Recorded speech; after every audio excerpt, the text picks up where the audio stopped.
আমরা নতুন করে যে শেডটা তৈরি করতেছিলাম এটা হচ্ছে মূলত কোয়েল পাখি পালন করার জন্য তৈরি করা। আসসালামু আলাইকুম, কি অবস্থা সবাই, কেমন আছেন? আশা করি সবাই ভালো আছেন। সকাল সকাল ঘুম থেকে উঠে সাপ্রাসে আসছি। আসার পর ফার্স্টে কারণ হচ্ছে আম্মু দেশি হাঁস মুরগিগুলোর জন্য খাদ্য কিনতে হবে, ফিড কিনতে হবে। তো এগুলো কেনাকাটা শেষ করে আমরা আসছি সুতার দোকানে। এই সুতার দোকানে লোকটারা আপনারা আগে অনেকগুলো ভিডিও দেখছেন, এই দোকান থেকে আমরা সুতাগুলো কিনি মূলত। তো উনি জিজ্ঞেস করতেছে ভিডিও থেকে আর্নিং হয় কিনা। আমি বলতেছি না, তবে মানুষের ভালোবাসা দিতেছে এখন, তো ওইখান থেকে আর্নিং হবে ইনশাল্লাহ একদিন। সবাই দোয়া করবেন আর সাপোর্ট করবেন, এই আর কি।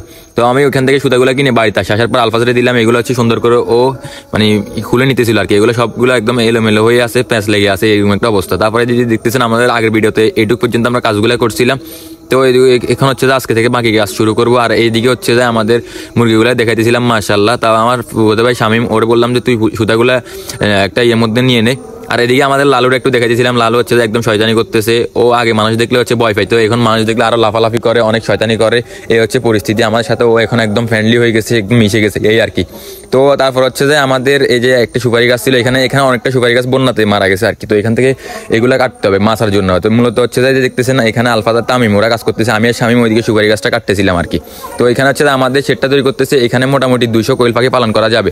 যদি আমার এই ব্যাপারে নতুন কোয়েল পাখি আমি এর আগে পালন করি না, অনেক আগে পালন করছিলাম। এমনি হচ্ছে যে খাঁচার মধ্যে 2-3 জোড়া ফালছিলাম আর কি। ওই সময় আমার এগুলা ডিম দিত না। তো এই হচ্ছে পরিস্থিতি। তো আপনারা কেমন হইতেছে এটা একটু কমেন্টে বলবেন আমাদেরকে, আর আমাদের এই কার্যক্রমগুলো কীরকম হয় আপনারা একটু অবশ্যই কমেন্টে বলবেন। আর আমাদের যদি কোনো ভুল হয়ে থাকে অবশ্যই কমেন্টে ওইটা বলবেন, আমাদের আইডিয়া দিবেন। যেহেতু আমরা নতুন, এই জন্য আমরা অনেক কিছু করতে পারতেছি না, বা চাইলেও অনেক কিছু। এগুলো হচ্ছে আমি ছোটো থেকে শুরু করতেছি আসলে। আমি অনেক ভিডিওতে দেখছি যেমন হচ্ছে যে সবাই 20-30টা বা এইটুক মুরগি দিয়ে খাওয়া শুরু করে। আমি শুরুতে 100টা দিয়ে শুরু করছি আলহামদুলিল্লাহ।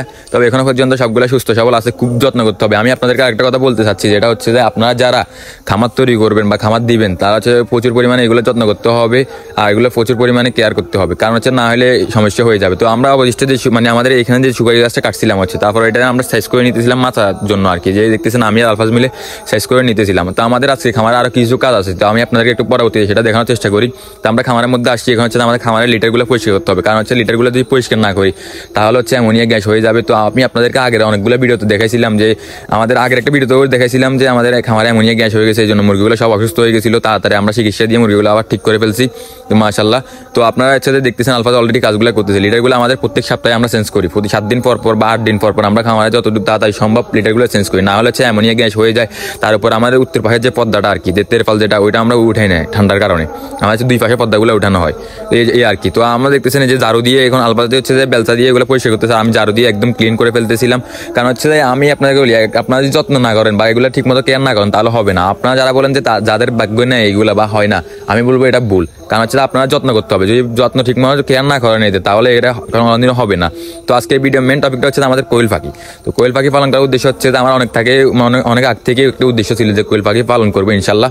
তবে সেই চিন্তা ভাবনা থেকে হচ্ছে নতুন করে একটা, এখানে যেহেতু জায়গা আছে আমাদের আর নিজের বাঁশ আছে, আগের অনেকগুলো টিন ছিল, কাঠ ছিল, মানে সব মিলে অনেক সব কিছু আগেরে আছে। তো হচ্ছে যে আমরা এই জন্য চেষ্টা করতেছিলাম কোয়েল পাখির সেটা দেওয়ার জন্য আর কি।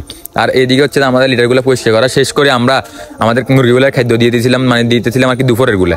আমরা হচ্ছে সকালে 2 কেজি খাদ্য দিই, তারপর হচ্ছে দুপুরে 1 কেজি, তারপরে বিকেলে 2 কেজি। এভাবে হচ্ছে আমরা এখনো সোনালী গ্রোয়ার যে খাদ্যটা আছে ককের, এই খাদ্যটা হচ্ছে আমরা ইউজ করি। হচ্ছে এখন সময় মানে বয়স হচ্ছে আমাদের মুরগিগুলোর 3 মাস। তো ওইখান থেকে মুরগির খাদ্য দেওয়া শেষ করে আমরা আসছি ছাদের উপরে। আমাদের যে পুরান লিটারগুলো ছিল ওইগুলো হচ্ছে ছাদের এক পাশে রাখছি, আর নতুন যেগুলো আছে এগুলো হচ্ছে ছাদের আরেকটা পাশে রাখছি। তো আমি হচ্ছে এগুলো একদম সুন্দর করে গোলাই নিতেছিলাম আর কি, একদম সবগুলারে।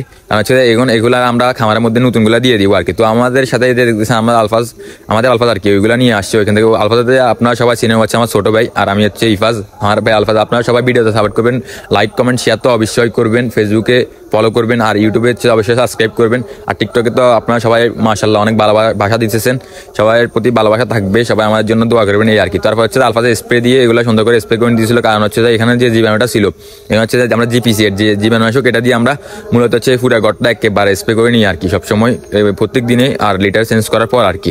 আর বাইরে চারোদিকে আমরা সুন্দর করে স্প্রে করে দিই যাতে কোনো রোগ জীবাণু না ছড়ায়, এই আর কি।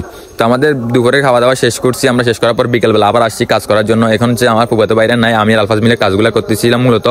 তো ঠিক আছে, ভালো থাকবেন সবাই, আল্লাহ হাফেজ। পরে ভিডিওতে আবার দেখা হবে ইনশাল্লাহ।